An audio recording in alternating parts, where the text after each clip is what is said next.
আসসালামু আলাইকুম বন্ধুরা, সবাই কেমন আছেন? সম্প্রতি আমি আনটিল ডন নামের আমেরিকান সার্ভাইভাল হরর মুভি দেখেছি, যেটি ডেভিড এফ স্যানবার্গ পরিচালনা করেছেন। আইএমডিবিতে এই ফিল্মটি ১০-এর মধ্যে ৬.১ স্টার পেয়েছে, আর রটেন টমেটোসে এটি ৫৪% ফ্রেশ এবং অডিয়েন্স স্কোর ৫৯%। যারা জানেন না তাদের জানিয়ে রাখি যে এই ফিল্মটি প্লে স্টোরের একটি গেমের ওপর ভিত্তি করে তৈরি। সেই গেমটির নামও আনটিল ডন ছিল, যা ২০১৫ সালে এসেছিল। আজকের ভিডিওতে আমরা ফিল্মের গল্প জানার পাশাপাশি এর এন্ডিং নিয়ে কথা বলবো। সাথে ফিল্মটিকে গেমের সাথে তুলনা করে ফিল্মে দেখানো ভেন্ডিগো জিপটির ব্যাপারেও আলোচনা করব। ফিল্মের শুরুতে আমরা দেখি একজন মহিলা কারো কাছ থেকে বাঁচার জন্য দৌড়াচ্ছেন। তিনি দৌড়াতে দৌড়াতে একটি টানেলের মধ্যে দিয়ে মাটি সরিয়ে বেরিয়ে আসেন, কিন্তু পুরোপুরি পালানোর আগেই এক মুখোশধারী ব্যক্তি তার উপর হামলা করে। শেষ হওয়ার আগে মহিলাটি কাঁদতে কাঁদতে চিৎকার করে বলেন যে তিনি আবার শেষ হতে চান না।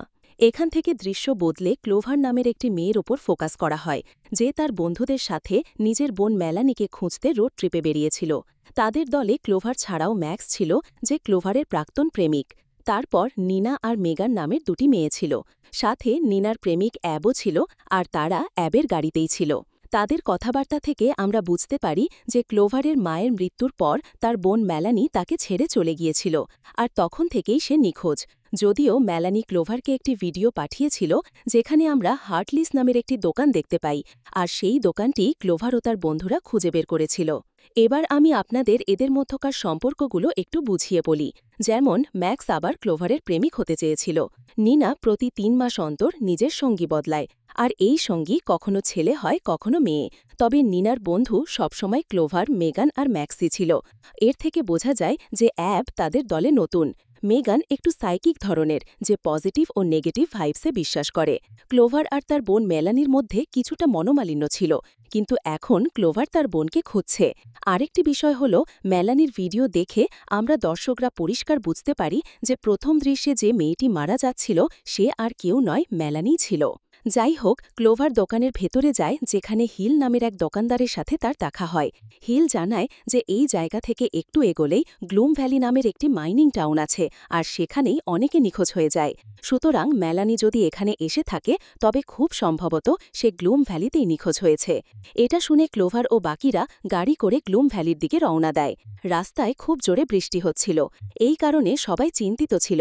কিন্তু হঠাৎ তারা এমন এক জায়গায় পৌঁছায় যেখানে একটি ভিজিটর সেন্টার ছিল, আর শুধু সেই নির্দিষ্ট এলাকাতেই বৃষ্টি হচ্ছিল না। এটা বেশ অদ্ভুত ছিল, যেন একটা জলের দেওয়াল, যার আশেপাশে ঝড় বৃষ্টি হচ্ছে, কিন্তু একটা নির্দিষ্ট জায়গায় একদম বৃষ্টি নেই। সবাই গেস্ট হাউস বা ভিজিটর সেন্টারের ভেতরে যায়, যেখানে কেউ ছিল না, কিন্তু সেখানে কিছু অদ্ভুত জিনিস ছিল। যেমন ক্যালেন্ডারে তারিখ ছিল শনিবার ২৪ অক্টোবর ১৯৯৮, অর্থাৎ আজকের থেকে ২০ বছর আগের সময়। সেখানে একটি আওয়ার গাস বা বালুঘড়িও ছিল, যা চলছিল এবং প্রায় খালি হতে বসেছিল। রাত হলে নিনা রেজিস্টারে সই করে, অর্থাৎ সে সেখানেই থাকবে। অ্যাব সেখানে একটি মিসিং পার্সন বোর্ডে মেলানির ছবি দেখতে পায়। হ্যাঁ বন্ধুরা, শুধু তাই নয়, গেস্ট হাউসের রেজিস্টারে মেলানির নামও অতিথি হিসেবে একাধিকবার লেখা ছিল। এই সময় ক্লোভারের মনে হয় জঙ্গলে কেউ আছে, তাই সে জঙ্গলে খোঁজ নিতে যায়। কিছুক্ষণ পর ম্যাক্স ক্লোভারকে ফিরিয়ে আনে। যখন ক্লোভার মেলানির নিখোঁজ হবার ছবি ও রেজিস্টারে তার নাম থাকার কথা জানতে পারে, তখন সে খুব অবাক হয়। শুধু তাই নয়, হঠাৎ তাদের নজর বালুঘড়িটার দিকে যায়, যা আবার নতুন করে চলতে শুরু করেছিল, অর্থাৎ কেউ ওটা উল্টে দিয়েছে, যদিও তাদের মধ্যে কেউ এটা করেনি। পরিস্থিতি আরও অদ্ভুত হয়ে ওঠে যখন কেউ অ্যাবের গাড়িটা চালু করে জঙ্গলের দিকে নিয়ে যায়। তারা গাড়ির পিছু নেয় না, কারণ গাড়িতে বসা লোকটি বিপজ্জনক হতে পারে। এই পর্যন্ত সবাই বুঝতে পারছিল যে এখানে কিছু একটা গোলমাল আছে। ক্লোভার, ম্যাক্স আর মেগান বেসমেন্টে যায়। সেখানেও জানলা ছিল, যা আরও অদ্ভুত। তখনই এক মুখোশধারী ব্যক্তি কুঠার নিয়ে প্রথমে অ্যাবকে, তারপর নিনাকে শেষ করে দেয়। এরপর সে মেগান ও ম্যাক্সকেও মেরে ফেলে। ক্লোভার কোনো রকমে বাইরে পালায়, কিন্তু সেই মুখোশধারী ব্যক্তি তাকেও মেরে ফেলে। এটা হওয়ার সাথে সাথেই আমরা আবার বালুঘড়িটা দেখি, যা একটি যান্ত্রিক ব্যবস্থার মাধ্যমে নিজে থেকেই ঘুরে যায়। আর এই ৫ জন আবার সেই একই মুহূর্তে জীবিত হয়ে ওঠে, যখন রাত হয়েছিল এবং বালুঘড়িটা প্রথম চলতে শুরু করেছিল। হ্যাঁ বন্ধুরা, এখানে খেলাটা টাইম লুপের। এই নিয়ে আমরা ভিডিওর শেষে আলোচনা করব। আপাতত এই 5 জন খুবই চিন্তিত ছিল, কারণ তাদের পরিষ্কার মনে ছিল যে গত রাতে তারা বাঁচেনি, কিন্তু কোনোভাবে এখন সবাই জীবিত, সবাই ফিরে এসেছে। সবচেয়ে আশ্চর্যজনক বিষয় হল এবার মিসিং পারসন বোর্ডে তাদের নিজেদের ছবিও লাগানো ছিল। এই সময় সবাই সেখান থেকে পালানোর কথা ভাবে, কিন্তু তখনই মেগান হঠাৎ করে অশরীরী দ্বারা আবিষ্ট হয়ে যায় আর ঘরের আলো নিভে যায়। তারা মেগানের পিছু নেয়, যেখানে মেগান আবিষ্ট অবস্থায় মিসিং পারসন বোর্ডের দিকে আঙুল দেখাচ্ছিল, আর সেখানে যাদের ছবি ছিল মেগান তাদের মতোই কথা বলছিল। এর থেকে বোঝা যাচ্ছিল যে মিসিং বোর্ডে যাদের ছবি আছে তারা সবাই এদের মতো টাইম লুপে ফেসে চিরদিনের জন্য এখানেই আটকে গেছে। এরপর মেগান হঠাৎ পড়ে গিয়ে মারা যায়, আর সবাই আতঙ্কিত হয়ে ভিজিটর প্লেসটা ভেতর থেকে বন্ধ করে দেয়। তখনই ক্লোভার বাইরে থেকে মেলানির ডাক শুনতে পায়। বাকিরা বারণ করা সত্ত্বেও ক্লোভার বাইরে যায়। বাইরে তাদের সামনে একটা ভাঙাচোরা বাড়ি মাথায় পড়ে, যা আগে সেখানে ছিল না। হঠাৎ কোনো অদৃশ্য শক্তি ক্লোভারকে সেই বাড়ির ভেতরে টেনে নিয়ে যায়। ম্যাক্স ক্লোভারকে খুঁজতে এই ভাঙা বাড়ির ভেতরে আসে। সেখানে সে কিছু জীবের আঁকা ছবি দেখতে পায়। টিভিতে কোনো খনি দুর্ঘটনার খবর চলছিল, আর একটা জোকারের পুতুলও ছিল। এই সব কিছুর যোগসূত্র আপনারা ভিডিওর শেষে নিজেরাই বুঝতে পারবেন। আপাতত এক ভয়ঙ্কর বৃদ্ধা ক্লোভারের ওপর হামলা করে বলে, হয় তুমি সারা রাত বেঁচে থাকো, নয়তো এই অনন্ত রাতের অংশ হয়ে যাও। এ কথা বলে বৃদ্ধা কঙ্কালে পরিণত হয়ে মিলিয়ে যায়, আর তার এই কাজের ফলে ক্লোভার আবিষ্ট হয়ে পড়ে। অন্যদিকে ম্যাক্স ক্লোভারকে খুঁজছিল। এব কোনো রকমে নিনাকে রাজি করিয়ে গাড়ি নিয়ে পালানোর চেষ্টা করে। সামনে তারা এক বিশাল দৈত্যাকার জীব দেখতে পায়, যার কারণে তাদের ফিরে আসতে হয়। তারপর এক মুখোশধারী ব্যক্তি শুধু এবকে নয়, নিনাকেও মেরে ফেলে। ম্যাক্স যখন ক্লোভারকে খুঁজছিল তখন আবিষ্ট ক্লোভার মুখোশ পরে তার উপর হামলা করে। তারপর নিজেই এবের গাড়ির নিচে এসে মারা যায়। সুতরাং আরও একবার পুরো দল শেষ হয়ে যায়। হ্যাঁ, সবাই আবার জীবিত ছিল, কিন্তু চমকটা হল এবার এটা তাদের ১৩তম এবং শেষ লুপ ছিল। হ্যাঁ বন্ধুরা, আপনারা ভাবছেন এটা কিভাবে হল? আসলে তাদের ঠিক মনেই ছিল না যে লুপ কতবার নতুন করে শুরু হয়েছে। অর্থাৎ তাদের সাথে যা কিছু হচ্ছিল, এই মৃত্যুর খেলা, তা ইতিমধ্যে ১৩ বার ঘটে গেছে, আর এটা ১৩তম বার। এটা তারা রেজিস্টার দেখে বুঝতে পারে, যেখানে নিনা ১৩ বার সই করেছিল। এবার তারা সবাই বুদ্ধি করে নিজেদের বাথরুমে বন্ধ করে নেয়, কারণ সেখানে সবাই নিরাপদে থাকত। এব কল থেকে জল বের করে খায়, আর বাকিরাও খায়, কিন্তু মেগান অবাক হয়, কারণ আগে এই বাথরুমে জল আসছিল না। মেগান এটাও লক্ষ্য করে যে প্রতিবার মৃত্যুর পর তাদের শরীরে কিভাবে পরিবর্তন আসছিল, যেমন চুল পড়া, দাগ হওয়া, অদ্ভুত দাঁত বেরোনো ইত্যাদি। তারা কিছু পরিকল্পনা করার আগেই এব হঠাৎ কাঁপতে কাঁপতে ফেটে যায়। এরপর বাকিরাও একে একে ফাটতে শুরু করে, কারণ তারা যে জল খেয়েছিল তাতে এমন কিছু বিপজ্জনক মেশানো ছিল, যার প্রতিক্রিয়ায় তাদের শরীর ফেটে যাচ্ছিল। শেষ পর্যন্ত ক্লোভার বেঁচে থাকে, আর তার সামনে হিল এসে দাঁড়ায়। হিল বলে যে ক্লোভার প্রায় রাত শেষ হওয়া পর্যন্ত বেঁচে গিয়েছিল, আর যদি তাকে বাঁচতে হয় তবে হাত গুটিয়ে বসে থাকলে চলবে না। এরপর ক্লোভারও মারা যায়, আর বালু ঘড়িটা ঘুরে যায়।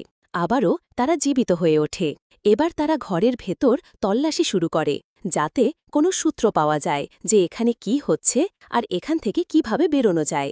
ক্লোভার হিলের কিছু আইডি কার্ড পায়, যা থেকে বোঝা যায় হিল কোনো ধরনের ডাক্তার এবং এই সব কিছুর সাথে জড়িত।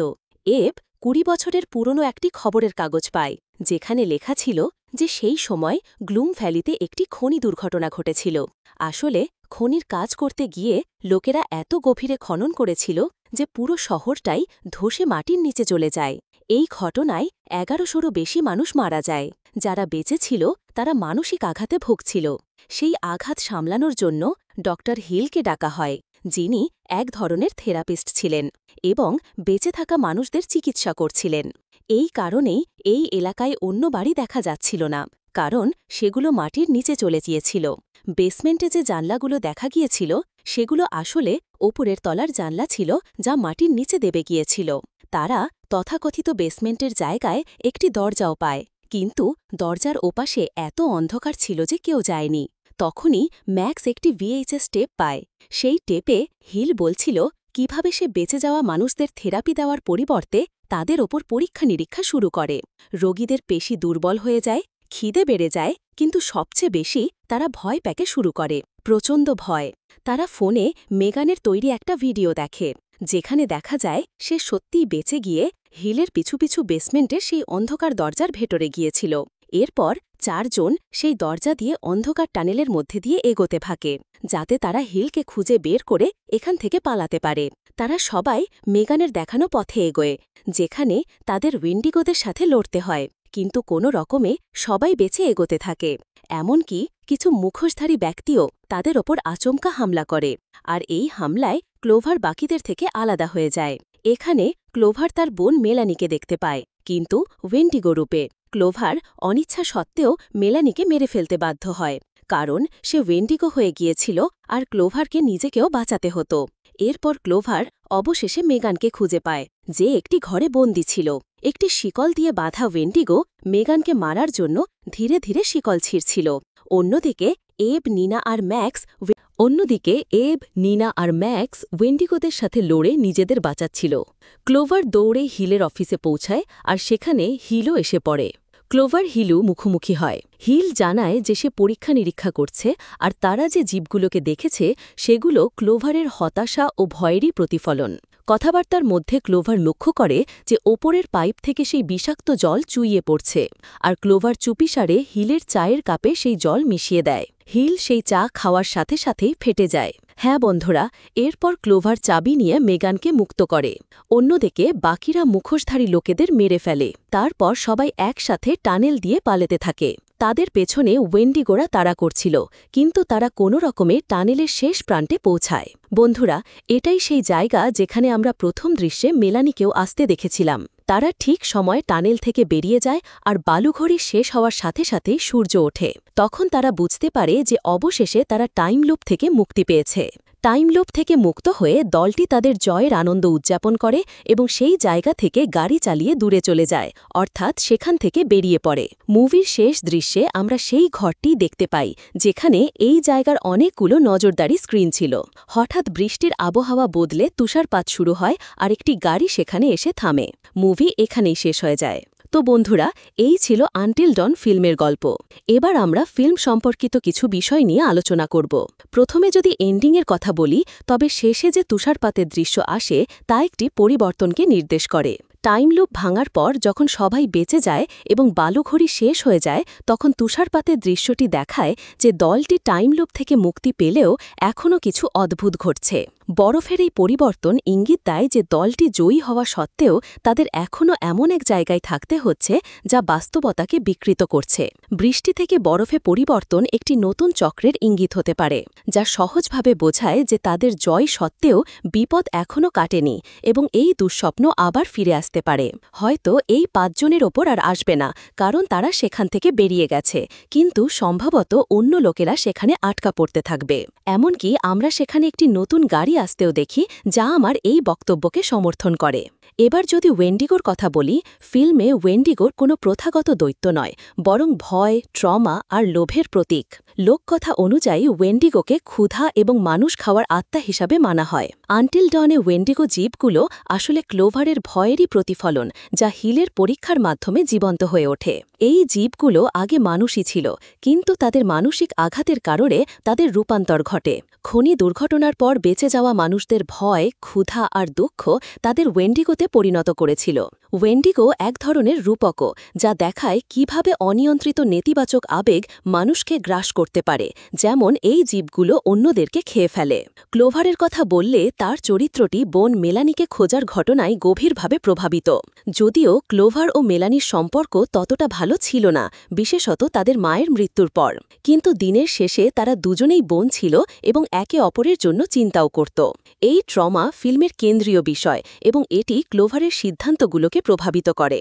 তার অপরাধ বোধ এবং বোনের সাথে অমীমাংসিত সমস্যাগুলো তার দুর্বলতা হয়ে দাঁড়ায়, আর হিল তার সুযোগ নেয়। ক্লোভারের যাত্রা শুধু বেঁচে থাকার নয়, বরং নিজের ভেতরের ভয় ও আননিরাপত্তার মুখোমুখি হওয়ারও। সে যে ভয়ঙ্কর পরিস্থিতির মুখোমুখি হয় সেগুলো তার নিজের ট্রমারই শারীরিক প্রকাশ। ফিল্মটি দেখায় কিভাবে মানসিক ক্ষতগুলো যদি উপেক্ষা করা হয় তবে সেগুলো ওয়েন্ডিগোর মতো কিছু দৈত্যে পরিণত হতে পারে।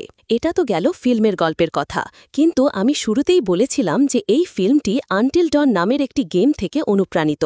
যদিও মুভির ভেতরে কিছু সৃজনশীল পরিবর্তন রয়েছে যা এটিকে একটি সিনেম্যাটিক এবং স্বয়ংসম্পূর্ণ গল্প করে তুলেছে। স্বয়ংসম্পূর্ণ মানে হল এই ফিল্মের গল্প বোঝার জন্য আপনাকে গেমটি খেলার দরকার নেই। আমার ব্যাখ্যা থেকেই আপনারা বুঝতে পেরেছেন। ফিল্ম এবং গেম দুটোতেই একদল বন্ধু বিচ্ছিন্ন এক জায়গায় যায় এবং বিভিন্ন জীবের মুখোমুখি হয়, কিন্তু গেমে খেলোয়াড়রা নিজেদের সিদ্ধান্তের মাধ্যমে গল্পকে নিয়ন্ত্রণ করে। এমনকি সেখানে আপনি অন্যদেরকে ছেড়েও চলে যেতে পারেন, কিন্তু মুভিতে তেমনটা হয়নি। হ্যাঁ, আমরা বলতে পারি যে মুভিতে এই দিকটা কিছুটা দুর্বল, কিন্তু সাইকোলজিক্যাল হরর এবং টাইম লুপের কৌশল ভালোভাবে দেখানো হয়েছে। ওয়েন্ডিগো জীব এবং মাউন্টেন লজের পরিবেশ গেম থেকে নেওয়া হয়েছে, কিন্তু মুভিতে হিলের ভূমিকা আরও বড় এবং চরিত্রদের পারস্পরিক সম্পর্ক আরও জটিল করে দেখানো হয়েছে। যেমন ফিল্মে হিলকে একজন চতুর প্যানার হিসেবে দেখানো হয়েছে, যেখানে গেমে সে ছিল একটি পার্শ্ব চরিত্র। ওয়েন্ডিগো জীবগুলোর সাথে খনি দুর্ঘটনার যোগসূত্র গেমেও ছিল, কিন্তু ফিল্মে হিলের পরীক্ষা নিরীক্ষাগুলো আরও সরাসরি সেই জীবগুলোকে তৈরি করে। গেমে যে বাটারফ্লাই ইফেক্ট পদ্ধতি ছিল, যেখানে খেলোয়াড়ের সিদ্ধান্তে গল্পের পরিণতি বদলে যেত, সেটা ফিল্মে সেভাবে না থাকলেও টাইম লুপ এবং পুনরাবৃত্তির মাধ্যমে অবশ্যই দেখানো হয়েছে। আসলে এখানে গেমের মূল ভাবনাটা ফিল্মে নেওয়া হয়েছে, কিন্তু ফিল্মের দৃশ্যগত রূপ এবং গল্পের আখ্যান কিছুটা পরিবর্তন করা হয়েছে। সুতরাং মূল ভাবনা একই হলেও গল্পটা একটু আলাদা, স্বতন্ত্র এবং আমার মনে হয় এটা বেশ ভালো হয়েছে। তো এই ছিল আনটিল ডন মুভি নিয়ে আমার ব্যাখ্যা। এখানে আমি আপনাদের সব কিছু জানিয়েছি। তবুও যদি আমার কিছু বাদ পড়ে গিয়ে থাকে তবে কমেন্টে জানাবেন। ভিডিওটি ভালো লাগলে লাইক ও শেয়ার করবেন, আর চ্যানেলে নতুন হলে সাবস্ক্রাইবও করবেন, কারণ আমরা আমাদের চ্যানেলে এমন ভিডিও আনতে থাকি। বিদায়।